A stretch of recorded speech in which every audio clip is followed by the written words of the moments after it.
What is going on, guys? It is your boy Eternal Alien back again for another video. And Disney Plus has kind of been a dead topic for about the past 3 months, but I decided I'd just come back and explain everything because I haven't really seen too many videos focusing just on launch day or launch month or whatever, and if it's worth it to get it on launch day and stuff like that. I mainly see them talking about the future and stuff. So in this video, I'm going to be telling you if it's worth it to get it on launch day, all the stuff that's included, the price, everything. And yeah, we should be getting some more information about D23, which is in about a month. So I'll keep you updated on that. But yeah, let's jump in. First, let's start with what should be the main seller point. But on launch day, it's definitely not the main seller point. But eventually, in the future, it will become the main seller point. So yeah, Marvel is very stale in this. I'm pretty sure that on launch day, the only movies we're getting from Marvel are Captain Marvel, Iron Man 3, and Thor: The Dark World. And those movies are just meh. There's like no real good movies in this. And the reasoning for that is contracts with Netflix and other streaming services that have not run out yet. So they had to wait for that. But yeah. Kevin Feige did come out and say that once licensing agreements with streaming platforms such as Netflix run out, movies such as Ant-Man and the Wasp, Black Panther, and Thor Ragnarok, actual good movies, will be coming to the Disney Plus streaming platform. Also, none of the Marvel Disney Plus original shows will be coming on day one. Those will all be coming in the future. Pretty sure the first one will be in 2020, so we won't even be getting any of those till 2020.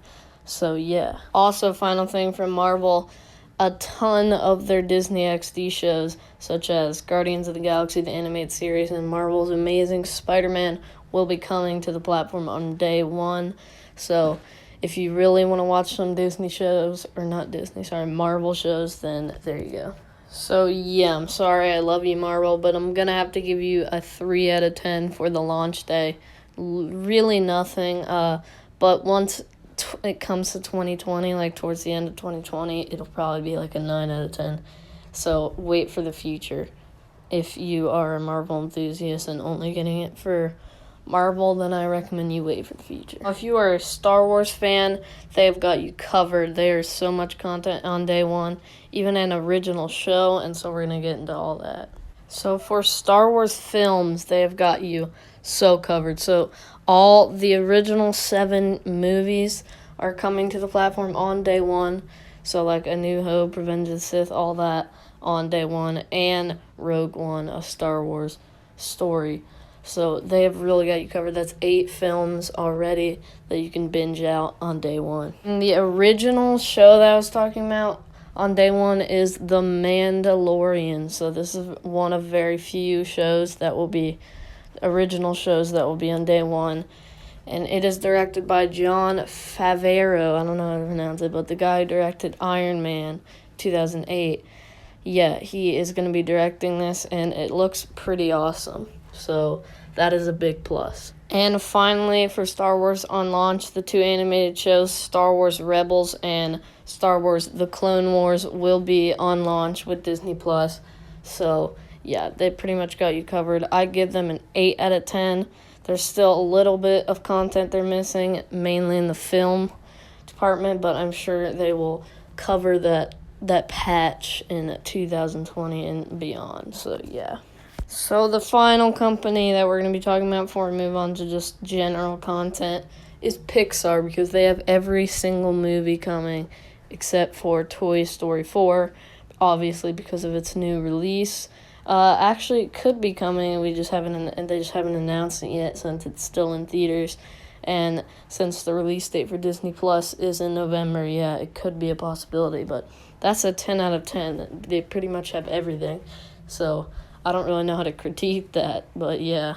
Now that we've gone over the main companies and focus points, now we're just going to go over generally the movies and TV shows that they have on the platform. So, yep, let's get to that. I also wanted to mention that they're going to have some good original shows, such as The World, according to Jeff Goldblum, and Forky Asks a Question. And also, they're going to have a documentary series about Disney Imagineers. And one more thing before we move on, they will also have all 600 plus Simpsons episodes, we're pretty sure, on here. I'm not confirming that is on launch day, but it could be, but most likely won't. But we're still gonna have a lot of episodes on launch day. I'm gonna mention a few, and this is not all, of some important movies that will draw people in that will be releasing on launch day. So here we go: 101 Dalmatians, Bambi, Free Solo, Frozen, Hercules, High School Musical, Lilo and Stitch, Mary Poppins, Moana, Sleeping Beauty, Snow White and the Seven Dwarfs, and The Little Mermaid. So those are the movies that will be releasing on launch that I think will draw in crowds. Of course, that is not all. I just handpicked like 15 or so that I thought that would actually make a impact on the streaming service. Of course, there's going to be like 30 or 40 on launch day. There isn't even that much, surprisingly, to how much movies they have. It's not that much, so I'm guessing they're just going to have to expand in the future because they probably licensing, what am I saying?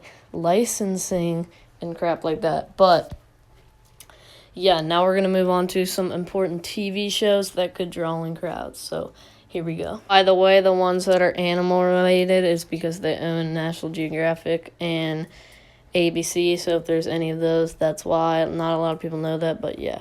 So let's go. Amazing Planet, Andy Mack, Boy Meets World, Dog Whisperer with Cesar Millan, I think that's how you say it. DuckTales, 1987 and 2016. Encore, High School Musical, the series. Confusing name, but alright. Kim Possible, Mickey Mouse Clubhouse, Malcolm in the Middle, Raven's Home, The Incredible Dr. Pole, The Simpsons, and Unlikely Animal Friends. So those are the main shows that I think will draw attention to it.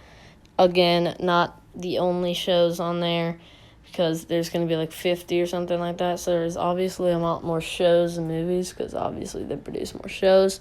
But yeah, that's pretty much it, other than the fact that it releases November 12th and is $6.99 a month, $70 for a yearly subscription. I'm sure you already knew that by now, but if you enjoyed the video, go hit me with a sub. I do tons of videos like this, movie analysis, news, stuff like that. Check out my socials in the description. Comment down below if you're hyped for Disney Plus, and I'll see you in the next one. Goodbye, folks.